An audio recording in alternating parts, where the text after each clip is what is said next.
Je voudrais parler un peu du négationnisme et aussi de l'idée qu'effectivement Jésus ne peut ne pas avoir existé, ce qui est la thèse de Michel Onfray notamment.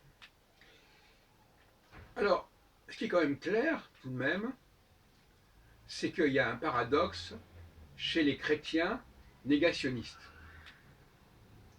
Parce qu'ils nient un phénomène qui s'est produit il y a moins de 75 ans, en 41, 42, etc., 44, mais ils reconnaissent l'existence de Jésus qui a vécu il y a 2000 ans.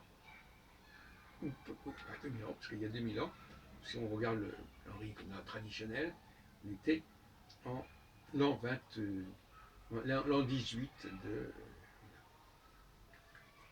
Il est mort en l'an 33. Donc, c'est quand même assez paradoxal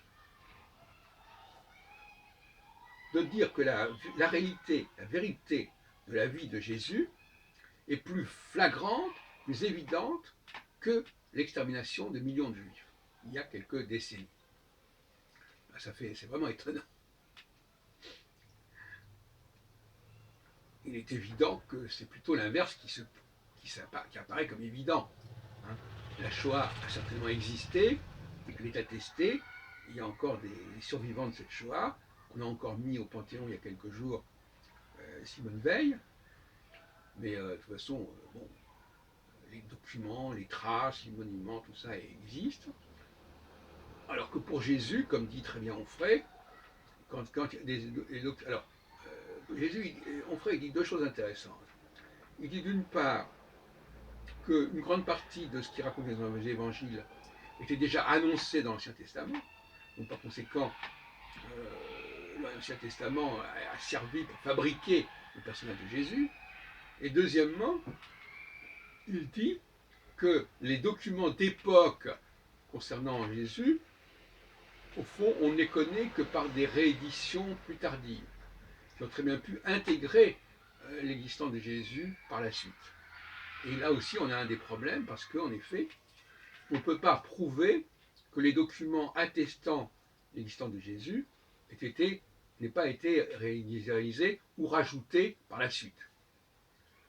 Moi qui travaille énormément sur Nostradamus, donc là ça ne remonte pas il y a 2000 ans, ça remonte à 500 ans, à peine, à la fin du XVIe siècle en fait, eh bien là aussi il y a des contrefaçons. Donc la contrefaçon, elle a toujours existé, les rajouts, les additions, ça fourmille, y compris pour l'Ancien Testament d'ailleurs. Donc les documents attestant ceci ou cela sont douteux, parce qu'on ne connaît pas exactement à quelle date ils ont été produits et jusqu'à quel point ils n'ont pas été modifiés ou qu'on a rajouté d'autres choses. Donc, c'est quand même étonnant de voir qu'il y a des gens qui nient la question juive, en tout cas la question de l'extermination des juifs, la tentative d'extermination des juifs, la conspiration contre les juifs, si on peut dire, au cours des années 40-45, et les juifs existent toujours. Certains diront, oui, mais le christianisme aussi existe toujours. Parce que c'est aussi un argument. Puisque le christianisme existe, c'est que Jésus a existé. C'est pas mal comme argument, je trouve. Pas mal. La preuve que Jésus existe, c'est que le christianisme a réussi. C'est un argument qui vaut ce qu'il vaut.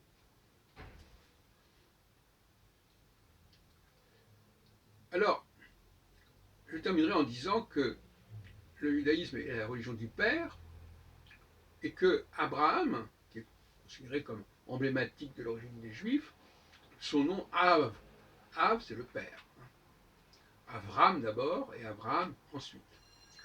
Donc voilà, c'est un petit clin d'œil que je vous donne comme ça en terminant, qui a donné d'ailleurs en arabe Ibrahim, qui ne veut plus rien dire du tout. Hein.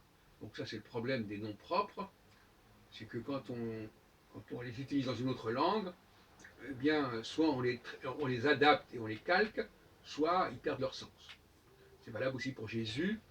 Donc finalement, ce débat qu'on a actuellement sur les prénoms, qui a relancé Zemmour il y a très peu de temps, c'est un peu abstrait parce que finalement, même les prénoms français, si on peut dire, on n'en connaît pas souvent l'origine.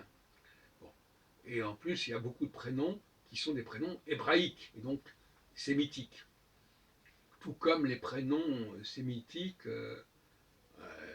des beurs, même de la jeune génération. Cela dit, là où je suis d'accord, le débat sur les prénoms n'est pas d'ordre racial. C'est fondamental. Pas d'ordre racial, parce que tout au plus on peut dire que c'est de la xénophobie, tout au plus qu'on peut dire que c'est de l'islamophobie, mais c'est pas racial. Et même quand ça s'adresse à une personne de race noire, Zemmour s'en prend à la dimension islamique du prénom, et pas à la race. Mais, de façon assez perverse, comme on sait que les attaques proprement religieuses ne sont pas condamnées par la loi, mais que les attaques raciales le sont, eh bien on a trouvé commode de mettre ce débat sur le prénom dans le registre des attaques raciales. Voilà. Et alors, c'est toujours intéressant de judiciariser les choses et de toujours essayer de faire que quand quelqu'un dit quelque chose, ça tombe sous le coup de la loi. Donc donc finalement, il y a beaucoup de musulmans qui vont, et notamment de noirs musulmans, qui vont essayer de montrer que l'attaque ne vise pas leur religion, mais leur race. Et je trouve que c'est assez pervers.